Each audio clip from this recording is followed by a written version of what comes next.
Assalamualaikum warahmatullahi wabarakatuh. Perkenalkan, nama saya Muhammad Fadlan Khiari, PP 1910552010. Baiklah, pada kesempatan kali ini saya akan menjelaskan tentang inflasi dan pengangguran. Baiklah, pertama kita akan masuk kepada inflasi. Inflasi adalah suatu keadaan perekonomian di suatu negara di mana terjadi kecenderungan kenaikan harga-harga barang dan jasa secara umum dalam waktu yang panjang atau kontinu. Baiklah, kita selanjutnya masuk kepada penyebab inflasi. Secara rincinya, berikut adalah beberapa penyebab inflasi. Pertama, meningkatnya permintaan. Inflasi yang terjadi disebabkan karena peningkatan permintaan untuk jenis barang atau jasa tertentu. Dalam hal ini, peningkatan permintaan jenis barang atau jasa tersebut terjadi secara menyeluruh atau agregat demand. Hal ini disebabkan oleh beberapa faktor, diantaranya: pertama, meningkatnya belanja pemerintah. Yang kedua, meningkatnya permintaan barang untuk diekspor. Yang ketiga, meningkatnya permintaan barang untuk swasta. Yang kedua, meningkatnya biaya produksi. Inflasi yang terjadi karena meningkatnya biaya produksi. Adapun peningkatan biaya produksi disebabkan oleh kenaikan harga bahan-bahan baku. Misalnya, harga bahan bakar naik atau upah buruh naik. Yang ketiga, tingginya peredaran uang. Inflasi yang terjadi karena uang yang beredar di masyarakat lebih banyak dibandingkan yang dibutuhkan. Ketika jumlah barang tetap sedangkan uang yang beredar meningkat 2 kali lipat, maka bisa terjadi kenaikan harga barang hingga 100%. Selanjutnya kita masuk kepada jenis-jenis inflasi. Yang pertama, jenis inflasi berdasarkan tingkat keparahannya. Berdasarkan tingkat keparahannya, inflasi dibagi menjadi 4, yaitu yang pertama, inflasi ringan, yaitu inflasi yang mudah untuk dikendalikan dan belum begitu mengganggu perekonomian suatu negara. Terjadi kenaikan harga barang atau jasa secara umum, yaitu di bawah 10% per tahun dan dapat dikendalikan. Yang kedua, inflasi sedang, yaitu inflasi yang dapat menurunkan tingkat kesejahteraan masyarakat berpenghasilan tetap, namun belum membahayakan aktivitas perekonomian suatu negara. Inflasi ini berada di kisaran 10% sampai 30% per tahun. Selanjutnya, inflasi berat, yaitu inflasi yang mengakibatkan kekacauan perekonomian di suatu negara. Pada kondisi ini, umumnya masyarakat lebih memilih menyimpan barang dan tidak mau menabung, karena bunganya jauh lebih rendah ketimbang nilai inflasi. Inflasi ini berada di kisaran 30 sampai 100% per tahun. Selanjutnya, inflasi sangat berat atau hyperinflation, yaitu inflasi yang telah mengacaukan perekonomian suatu negara dan sangat sulit untuk dikendalikan meskipun dilakukan kebijakan moneter dan fiskal. Kondisi ini berada di kisaran 100% ke atas per tahun. Kedua, inflasi berdasarkan penyebabnya. Berdasarkan penyebabnya, inflasi dapat dibedakan menjadi dua, yaitu yang pertama, demand pull inflation, yaitu inflasi yang terjadi karena permintaan akan barang atau jasa lebih tinggi dari yang bisa dipenuhi oleh produsen. Yang selanjutnya, cost push inflation, yaitu inflasi yang terjadi karena terjadinya kenaikan biaya produksi sehingga harga penawaran barang naik.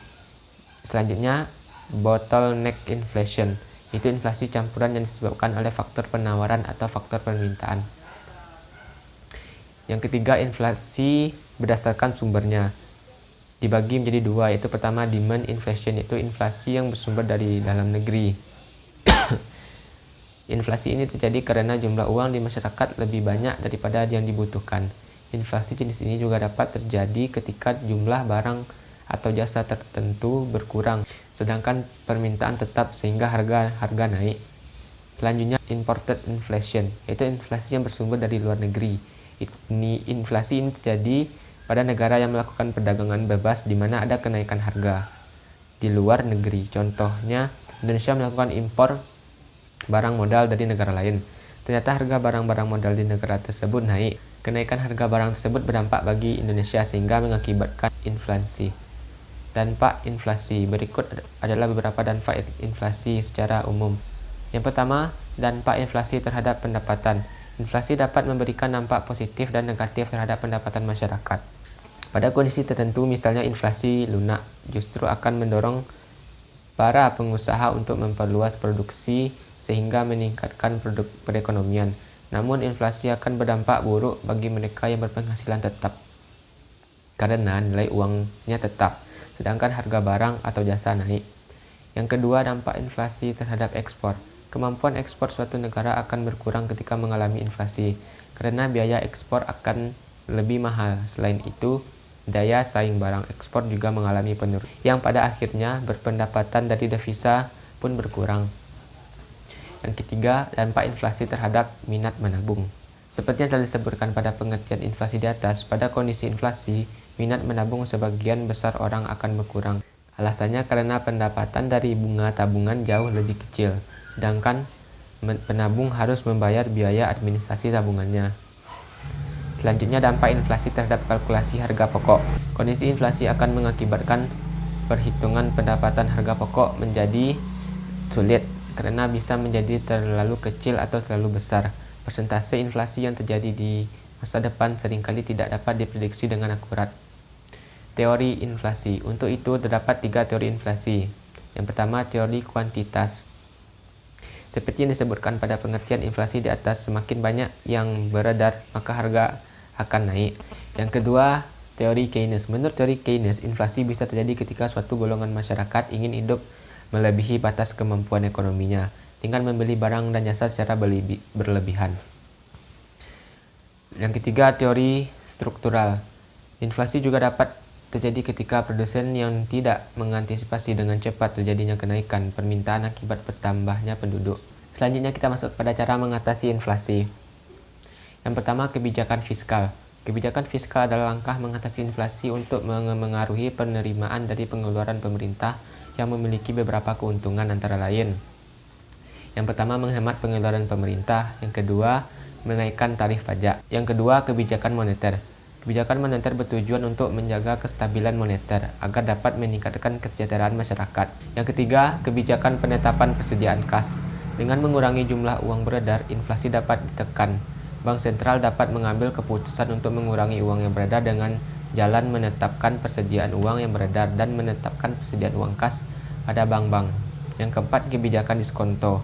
Meningkatkan nilai suku bunga agar masyarakat bersemangat untuk menabung. Selanjutnya, kebijakan operasi pasar terbuka. Mengurangi jumlah uang yang beredar dengan cara menjual surat-surat berharga. Baiklah, selanjutnya kita masuk kepada materi pengangguran. Pengangguran adalah orang yang mencari pekerjaan tetapi belum atau tidak mendapatkan pekerjaan, atau dapat juga dikatakan orang yang sudah dalam usia kerja, usia 15-64 tahun dan masuk dalam angkatan kerja tetapi belum bekerja, atau penduduk usia kerja yang belum pernah bekerja dan sedang berusaha mencari pekerjaan, yang sudah pernah bekerja karena sesuatu hal berhenti atau diberhentikan dan sedang berusaha memperoleh pekerjaan yang dibebas tugaskan, baik akan dipanggil kembali atau tidak. Jenis-jenis pengangguran. Yang pertama, pengangguran friksional. Pengangguran yang bersifat sementara. Biasanya terjadi karena adanya kesenjangan waktu, letak geografis, informasi antara pencari pekerja dengan lowongan pekerjaan. Selanjutnya, pengangguran struktural. Pengangguran yang sifatnya mendasar, di mana pencari kerja tidak mampu memenuhi persyaratan yang dibutuhkan untuk lowongan pekerjaan yang tersedia. Dan selanjutnya, pengangguran musiman, yaitu pengangguran yang berkaitan erat dengan fluktuasi kegiatan ekonomi jangka pendek, terutama di sektor pertanian. Selanjutnya, yang keempat, itu pengangguran siklis. Pengangguran siklis adalah pengangguran yang menganggur akibat imbas naik turunnya siklus ekonomi sehingga permintaan tenaga kerja lebih rendah daripada penawaran kerja. Yang kelima, yaitu pengangguran konjungtur. Pengangguran yang disebabkan oleh kelesuan atau kemunduran kegiatan ekonomi.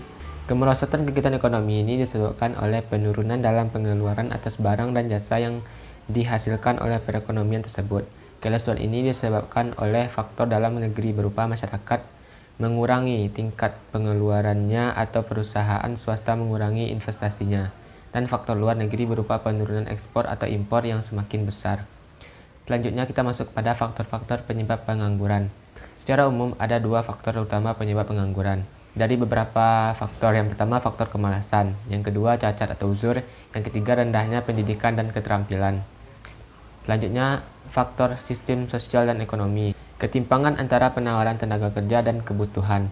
Saat jumlah pencari kerja penawar tenaga kerja melebihi lapangan pekerjaan yang tersedia atau permintaan tenaga kerja, maka akan ada pengurangan jumlah pengangguran sejumlah mereka yang tidak tertampung dalam pasar tenaga kerja. Yang kedua, kebijakan pemerintah tidak berhak kepada rakyat.